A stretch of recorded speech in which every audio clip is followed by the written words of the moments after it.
Kita akan sama-sama belajar kebenaran firman Tuhan, Bapak Saudara, yang bertemakan mengenal Kristus mengubah hidup, yang diambil dalam Galatia pasal 1 ayat 11 sampai ayatnya yang ke-24.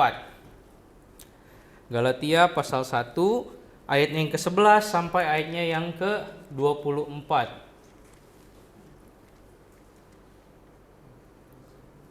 Apakah kita semua sudah menemukannya? Kalau sudah, saya mau mengajak kita membaca secara bergantian. Saya ayat yang pertama, ayatnya ke-11, Bapak Ibu ayat yang ke-12, begitu seterusnya sampai ayatnya yang ke-24. Baik. Galatia pasal 1 ayat 11 sampai 24. Demikianlah firman Tuhan. Sebab aku menegaskan kepadamu, saudara-saudaraku, bahwa Injil yang kuberitakan itu bukanlah Injil manusia.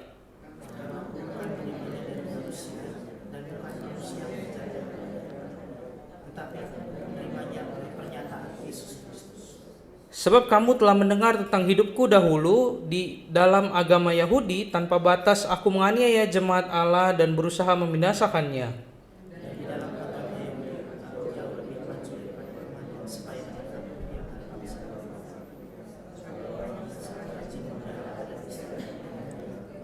Tetapi waktu Ia yang telah memilih aku sejak kandungan ibuku dan memanggil aku oleh belas karunia-Nya,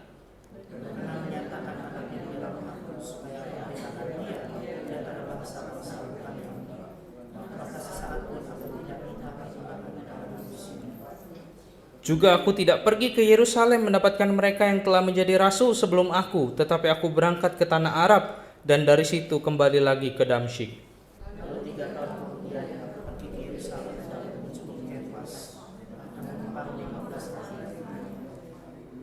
Tetapi aku tidak melihat seorang pun dari rasul-rasul yang lain kecuali Yakobus saudara Tuhan Yesus.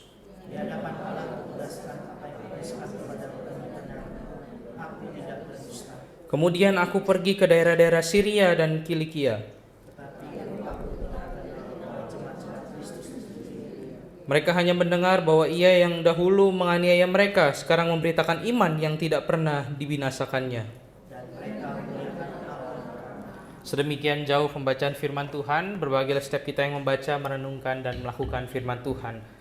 Bapak Ibu Saudara sekalian, beberapa waktu yang lalu ada sebuah film yang cukup viral di Indonesia. Judul filmnya itu adalah Sore, Istri dari Masa Depan gitu. Nah, jadi film ini terkenal begitu ya, di TikTok semua bahas tentang film ini begitu. Bahkan saya sendiri dan beberapa anak-anak youth itu pada nonton film ini begitu. Nah, film ini mengisahkan tentang seorang suami istri muda yang bernama Jonathan, sang suami, dan Sore, istri. Jadi sore itu bukan sore hari ya, atau pagi hari, bukan. Sore itu nama istri di dalam film ini begitu. Nama istrinya itu Sore. Nah, suatu ketika suaminya Jonathan ini mati serangan jantung di usia yang muda begitu ya. Dan di dalam film itu ceritanya si Sore itu, istrinya itu kembali ke masa lalu begitu ya, untuk mengubah kebiasaan-kebiasaan si Jonathan suaminya supaya dia tidak mati muda begitu. Kurang lebih gambarnya begitu ya. Nah, di dalam film itu singkat cerita gagal.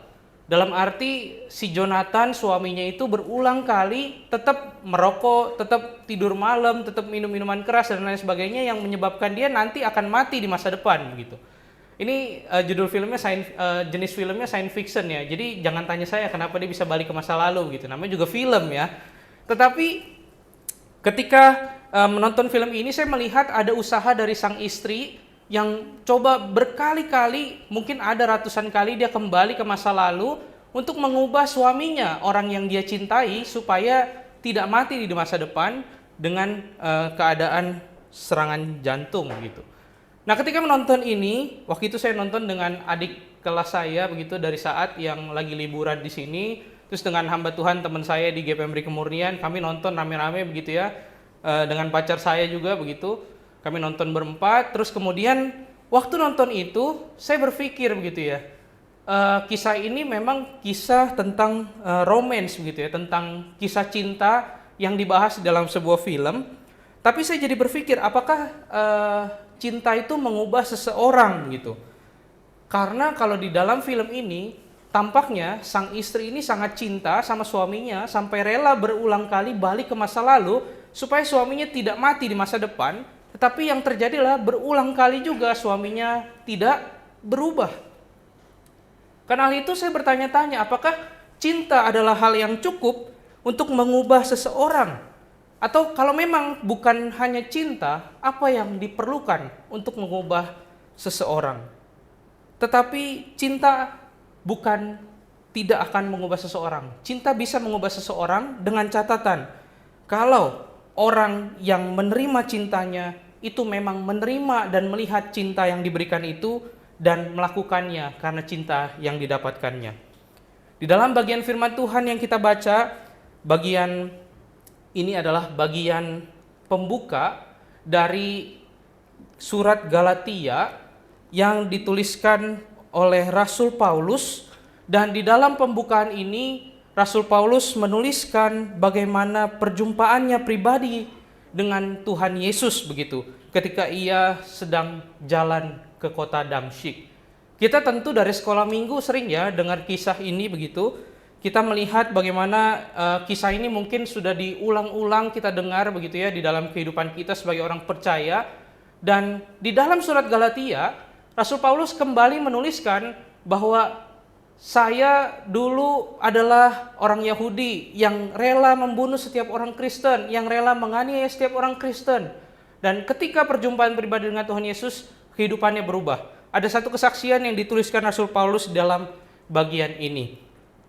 Dan hal ini dituliskan Rasul Paulus kepada orang-orang Kristen pada waktu itu, karena ada sekelompok orang-orang Kristen Yahudi pada waktu itu yang datang ke gereja-gereja di Galatia dan mereka berkata, lupain Paulus, gak usah dengerin dia begitu. Kamu harus disunat, kamu harus makan makanan yang halal, kamu harus melakukan setiap hukum Taurat agar kamu menjadi bagian dari kerajaan Allah. Karena itu kalau kita mundur sedikit Bapak Ibu Saudara sekalian ke belakang di ayatnya yang ke-6 sampai 7, kita akan menemukan bahwa Rasul Paulus mengungkapkan rasa kekecewaannya begitu. Rasul Paulus berkata, aku heran bahwa kamu begitu lekas berbalik pada Dia, yang oleh kasih karunia Kristus telah memanggil kamu dan mengikuti suatu Injil yang lain, yang sebenarnya bukan Injil. Hanya ada orang yang mengacaukan kamu dan yang bermaksud untuk memutarbalikan Injil Kristus. Kalau sampai bagian ini ditulis, Bapak Ibu Saudara sekalian, artinya pada waktu itu memang kenyataannya ada orang-orang yang berbalik mengikuti pengajaran-pengajaran yang disampaikan oleh orang-orang Kristen Yahudi waktu itu. Yang berkata, kamu harus disunat, kamu harus melakukan hukum Taurat, kamu hanya boleh makan makanan yang halal. Ada orang-orang Kristen di Galatia berarti waktu itu yang mengikuti pengajaran-pengajaran ini. Karena itu Rasul Paulus di bagian sebelum yang kita baca tadi, di ayat 6 sampai 7, Rasul Paulus menuliskan kekecewaan ini. Bapak Ibu Saudara sekalian, di tengah zaman yang serba digital, kita sebagai jemaat Tuhan itu dapat dengan mudah memutar video khotbah-khotbah di YouTube, di TikTok, di Instagram, dimanapun itu platform lainnya. Kita bisa menonton berbagai hamba Tuhan, berbagai pendeta, berbagai orang bahkan yang kita tidak tahu dia pendeta atau hamba Tuhan bukan, tetapi kita bisa menonton mereka di sosial media dan mereka mengajarkan berbagai hal. Tetapi jemaat Tuhan, saya mau berkata hari ini sebagai jemaat Tuhan kita pun harus pintar-pintar gitu. Kita harus pintar-pintar menyaring setiap apa yang masuk ke dalam kepala kita melalui sosial media. Kenapa?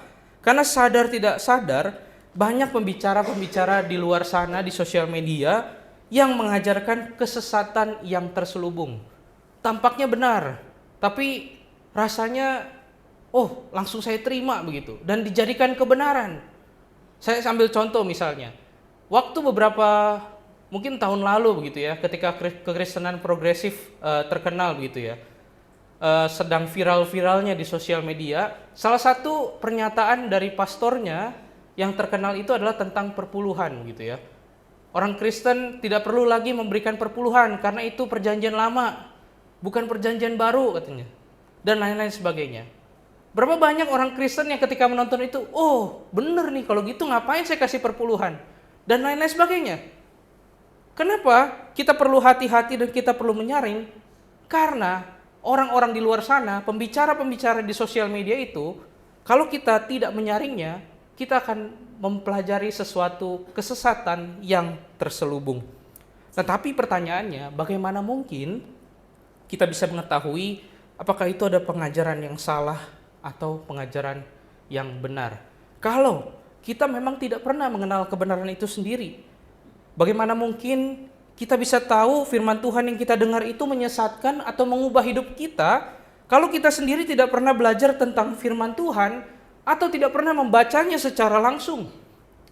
Saya ambil contoh, misalnya kalau kita liburan kemudian pengen berbelanja misalnya ke Cina begitu ya. Berbelanja pengen ke Cina tapi kita nggak bisa bahasa Mandarin gitu ya. Kita cuma bisa ni hao gitu doang ya. Cuman bisa ni hao, xie dan lain sebagainya begitu. Kita nggak bisa bahasa yang lain begitu. Kemudian ketika kita hendak berbelanja sampai di tempat belanja, kemudian ada orang asing yang bilang, "Saya bisa bahasa Mandarin. Kamu kalau mau belanja apa-apa saya bisa bantu," begitu.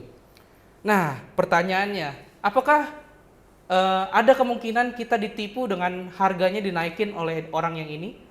Yang asing itu yang tiba-tiba menawarkan diri untuk membantu kita? Ada, sangat ada kemungkinannya kita ditipu dalam arti misalnya ternyata harganya 100.000 tapi karena orang itu bisa berbahasa Mandarin, dia bilang ke kita harganya 150.000. Nah, kita nggak tahu apa yang dikatakan oleh pedagangnya, padahal pedagangnya bilang 100.000, tetapi begitu disampaikan kepada kita karena kita nggak bisa bahasa Mandarin, kita tidak pernah belajar bahasa Mandarin, orang itu yang katanya bisa itu, dia bilang 150, mau nggak mau kita bayar 150. Perumpamaan ini menunjukkan bagaimana kita bisa tahu kebenaran kalau kita tidak pernah belajar atau kita tidak tahu kebenarannya. Yang terjadi adalah seperti yang di dalam contoh tadi begitu. Bagaimana kita malah jadi bisa kena tipu begitu. Nah, di dalam surat yang kita baca itu, Rasul Paulus menuliskan surat-surat ini untuk menegur dan juga untuk menyampaikan kekecewaannya karena ada orang-orang Kristen yang mengikuti Injil-Injil yang diberitakan, yang katanya bahkan itu sebenarnya bukan Injil begitu. Atau saya boleh bilang katakan sebagai kesesatan yang terselubung. Nah, di dalam awal pembukaan tulisannya di dalam Galatia ini, Rasul Paulus menuliskan kisahnya, kisah pertobatannya begitu. Kenapa dia menuliskan kisah pertobatannya? Ini untuk mengkonfirmasi bahwa apa yang akan ia ajarkan setelah pasal ini, dan untuk menunjukkan bahwa apa yang selama ini ia ajarkan kepada orang-orang jemaat gereja Galatia pada waktu itu adalah Injil yang benar. Injil yang mengubah kehidupannya, bukan Injil yang ada di mulutnya doang begitu. Injil yang memang sudah terlebih dahulu mengubah hidupnya, kemudian dari sana ia mengajarkannya kepada jemaat-jemaat di Galatia. Maka karena dari itu, Rasul Paulus menuliskan di bagian yang pertama ini kisah hidupnya. Bagaimana Kristus mengubah kehidupannya. Dan Injil yang dia beritakan adalah Injil yang mengubahkan, bukan Injil yang menyesatkan. Karena itu, Bapak Ibu Saudara sekalian, di dalam bagian ini kita akan menemukan bahwa dalam kehidupan seseorang yang telah menerima Kristus, di dalam kehidupan orang percaya, ada 3 tahapan begitu. Yang pertama itu adalah tahap kehidupan yang lama yang masih terikat di dalam dosa begitu. Dan yang kedua itu adalah tahap perjumpaan pribadi dengan Tuhan. Dan yang ketiga adalah tahap perubahan hidup. Kita akan membahas terlebih dahulu yang pertama begitu. Yang pertama itu adalah kehidupan lama yang terikat dengan dosa. Bapak Saudara, Rasul Paulus di awal bagian yang kita baca menceritakan bagaimana kehidupan lamanya gitu ya. Dia adalah seorang Yahudi yang sangat menjunjung tinggi segala ritual, sakramen orang-orang Yahudi. Dia mengatakan dirinya lebih pintar, bahkan lebih unggul bahkan dari orang-orang agama Yahudi lain begitu ya, yang mungkin memahami dan mempelajari keagamaan Yahudi ini begitu.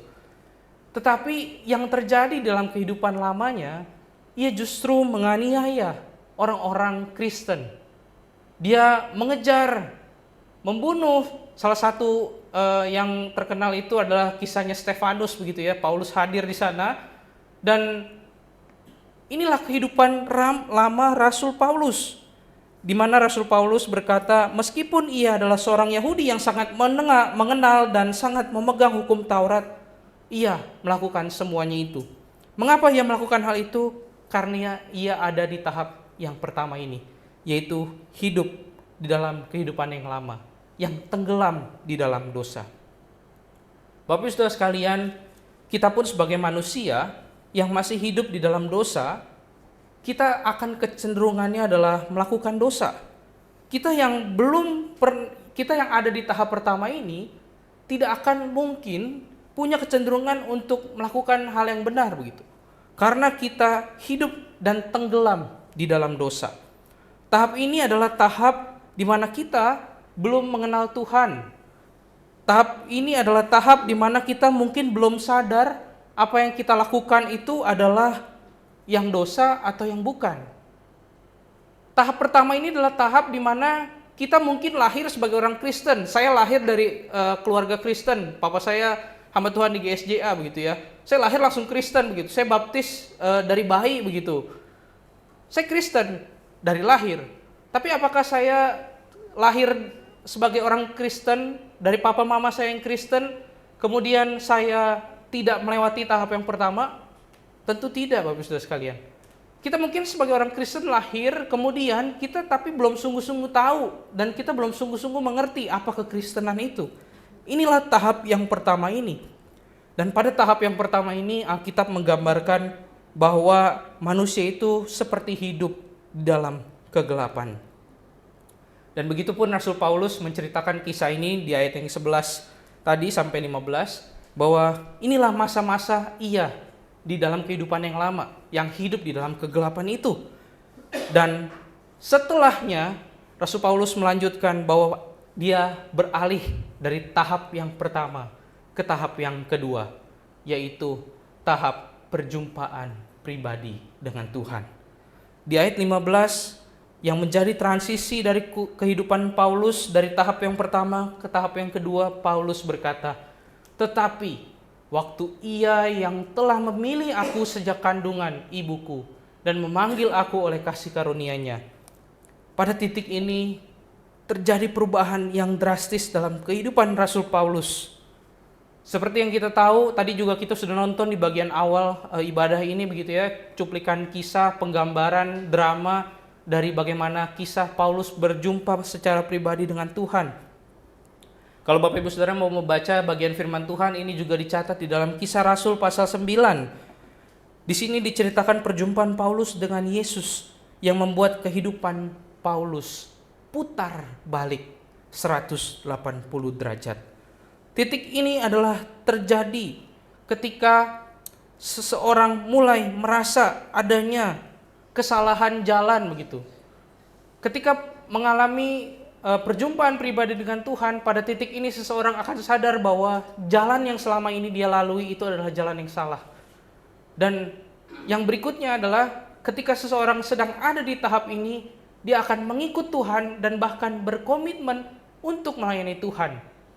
Seseorang yang ada di tahap ini, dia akan memiliki cara berpikir dan kehidupan yang berubah 180 derajat.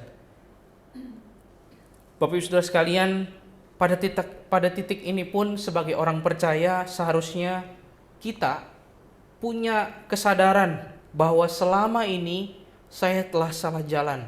Pernahkah kita mengingat kapan terakhir kali kita sadar bahwa Tuhan begitu mengasihi saya, bahwa Tuhan begitu baik, berkorban, menggantikan saya, sehingga membuat saya tersadar bahwa selama ini saya salah jalan.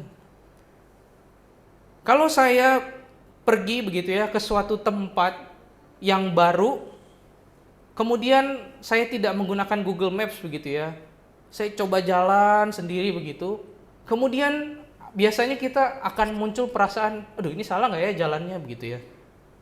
Tetapi sampai di satu titik, wah kok makin lama makin hutan nih misalnya begitu ya. Lagi jalan kok makin lama makin sepi, nggak ada orang, kiri kanan makin jurang gitu. Jadi saya dulu waktu di kampus itu sering naik motor begitu ya, hari Kamis ke belakang kampus. Jadi di belakang kampus saya itu ada kebun jeruk gitu ya.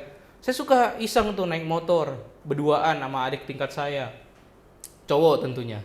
Terus kemudian saya naik, tapi kita bilang pokoknya tidak ada kata muter balik. Nah ini jadi kita bikin tantangan begitu ya. Pokoknya naik motor tapi nggak boleh muter balik begitu.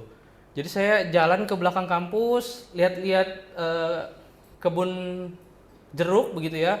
Tapi kita bilang nggak boleh muter balik begitu. Tapi pada akhirnya kami muter balik juga sih, karena memang makin ujung makin tidak ada petani. Dari semakin banyak petani yang motong-motong jeruk, Pak, misi Pak, sampai benar-benar itu cuman hutan dan pohonnya doang, nggak ada orang lagi begitu ya. Akhirnya saya bilang, adik tingkat saya namanya Petra, saya bilang, Pet, ayo puter-puter, nanti kita nggak bisa pulang, saya bilang. Lah katanya nggak boleh puter kok katanya. Oh saya bilang, enggak, yang ini beda, saya bilang. Kalau lurus terus siapa tahu jurang kan, kita nggak tahu ya. Nah, ketika kita sadar bahwa wah ini kayaknya salah nih jalannya, respon yang terjadi adalah puter balik. Inilah momen di mana seseorang mengalami perjumpaan dengan Tuhan Yesus. Dia menyadari bahwa wah hidup saya salah nih, saya selama ini jalannya salah nih, karena itu saya harus puter balik. Inilah momen titik perubahan yang kedua yang seharusnya terjadi dalam kehidupan orang Kristen, yaitu ketika dia mengalami perjumpaan pribadi dengan Tuhan, dia sadar dia salah. Dia sadar selama ini dia ada di tahap yang pertama, karena itu dia perlu putar balik sehingga dia bisa sampai ke tahapnya yang ketiga. Ke tahap yang ketiga yaitu perubahan hidup yang memuliakan Tuhan. Rasul Paulus di dalam Galatia ayat yang ke-20 berkata, di hadapan Allah kutegaskan, apa yang kutuliskan kepadamu ini benar, dan aku tidak berdusta. Rasul Paulus menunjukkan bagaimana kehidupannya berubah 180 derajat. Dia mau berkata bahwa setiap yang dia katakan itu benar. Yang mengubah kehidupannya adalah Injil yang benar, dan dia tidak berdusta. Kalau kita baca di ayatnya yang ke-16 sampai 20 itu, memang Rasul Paulus menuliskan bahwa dirinya itu adalah rasul yang benar begitu ya. Dia bukan diajar oleh manusia, tetapi Allah sendiri yang mengubah kehidupannya dan lain-lain sebagainya. Sehingga di ayat ke-20 dia berani berkata, semua yang kutuliskan ini benar dan aku tidak berdusta. Bapak Saudara, kalau kita membaca kisah Rasul pasal 9 pun dan seterusnya, kita pun melihat ada perubahan yang nyata dari kehidupan Rasul Paulus begitu ya. Rasul Paulus yang bahkan di pasal 7 dia hadir di dalam pembunuhannya Stefanus begitu. Kemudian di pasal 9 dia mengalami perjumpaan pribadi dengan Tuhan. 9, 10, 11 dan seterusnya kita melihat Paulus dipakai Tuhan luar biasa. Ada perubahan hidup yang terjadi 180 derajat. Jadi kalau di dalam konteks penulisan ini Rasul Paulus sedang mengatakan bahwa selama ini yang diajarkan itu bukanlah Injil yang omong kosong begitu, tapi Injil yang memang telah terlebih dahulu mengubahkan kehidupannya. Baru kemudian dia mengajarkannya kepada orang-orang di Galatia. Karena itu Rasul Paulus di ayat yang ke-6 tadi sedikit marah tuh, saya sedikit mundur ya, bahwa dia bilang kenapa kamu bisa-bisanya balik ke ajaran-ajaran Injil yang sebenarnya bukan Injil itu. Rasul Paulus sedang menegaskan bahwa Injil yang dia beritakan itu Injil yang benar, Injil yang mengubah kehidupan, bukan Injil yang menyesatkan. Bapak Saudara sekalian, kita yang ada di tahap ketiga ini, kita akan mengalami perubahan hidup dari dalam dosa menjadi hidup untuk kemuliaan Tuhan. Kita yang ada di tahap ketiga ini, kita akan sadar bahwa hidup ini adalah untuk Tuhan dan bukan untuk kesenangan saya, bukan untuk saya lagi, tetapi untuk Tuhan. Kita yang hidup di tahap ketiga ini, kita akan hidup memuliakan Tuhan. Segala apapun yang kita lakukan untuk kemuliaan Tuhan. Dan kalau kita ada di tahap ketiga ini, kita akan menghayati cinta yang Tuhan berikan bagi kita. Kalau di dalam ilustrasi saya di awal khotbah ini, pertanyaan apakah cinta itu bisa mengubah seseorang? Jawabannya, cinta bisa mengubah seseorang. Kalau yang menerima cinta itu sungguh-sungguh menerima dan menghayati cinta yang dikerjakannya. Bapak Saudara, Tuhan Yesus telah menunjukkan cintanya di atas kayu salib ketika Dia menggantikan saya dan Bapak Ibu Saudara sekalian yang harusnya mati di atas kayu salib. Karena itu pertanyaannya, apakah cinta yang sebesar itu mengubahkan kehidupan kita? Apakah cinta yang sebesar itu membuat kita beralih dari tahap yang satu menjadi tahap yang ketiga? Hanya bisa kita sendiri yang menjawabnya. Bapak Saudara sekalian, tidak ada cara yang bisa mengubah kehidupan kita selain kita menghayati dan menghidupi kasih yang setelah terlebih dahulu Allah lakukan bagi kita di atas kayu salib. Sebagaimana Rasul Paulus menceritakan kisahnya bahwa dia yang dahulu hidup di dalam dosa, mengalami perjumpaan pribadi dengan Tuhan, kemudian ia mengalami perubahan hidup yang luar biasa.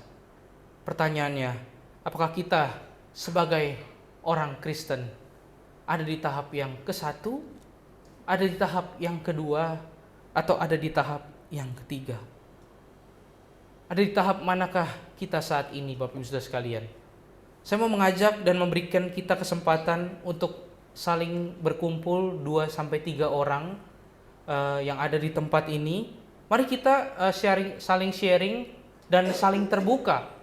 Apakah saya saat ini ada di tahap yang pertama, di mana saya hanya sebenarnya datang ke gereja sebagai rutinitas? Apakah saya ada di tahap kedua, saya sudah menerima Tuhan Yesus, saya sungguh menerima cintanya yang luar biasa yang menggantikan saya, tetapi saya masih takut untuk berkomitmen melayani Tuhan dan hidup bagi kemuliaan Tuhan? Apakah kita sudah ada di tahap ketiga yang mau melayani Tuhan dan memberikan diri untuk mengubah kehidupan saya secara pribadi? Mari kita diskusi, kita saling sharing terkait 3 tahap ini. Kemudian saya meminta setiap kita di dalam kelompok 2-3 orang ini boleh saling mendoakan. Kalau ada yang masih di tahap 1, mari kita berdoa kiranya Tuhan menjumpainya secara pribadi sehingga terjadi perubahan hidup. Kalau ada yang di tahap yang kedua, mari kita berdoa Tuhan memberikan kekuatan supaya ia mau melayani Tuhan dengan lebih sungguh. Kalau ada yang di tahap ketiga, mari kita berdoa supaya Tuhan memberikan kerendahan hati, supaya ia meskipun melayani Tuhan, dia tidak tinggi hati dan rendah hati. Mari kita saling berdiskusi dan menutup dengan saling mendoakan.